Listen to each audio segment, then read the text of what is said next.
বন্ধুরা, ঘরে প্রচণ্ড গরম। গরমের চোটে মেয়েটা কোথায় পড়াশোনা করতে গেছে একবার দেখো তোমরা। কিছু বলবো না, চুপ করে যাবো, চুপ। যাচ্ছি।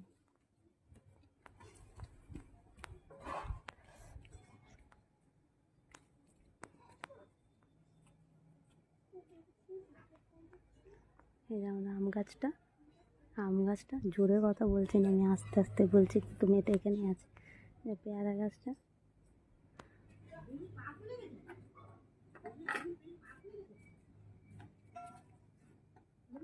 কি হলো?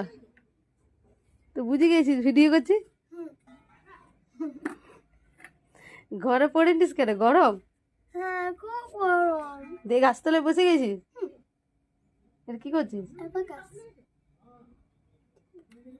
পেন্সিলে পড়ে গেল।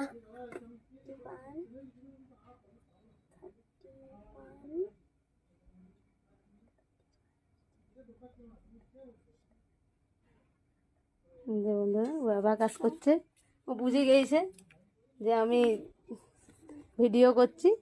তো এই যে বাইরেটাতে এসে পড়তে বসেছে, এই যে এইখানে এত গরম ঘরের ভেতরে, ও আর তেমনি রোদ দিয়েছে। ঠিক আছে, চলো টাটা।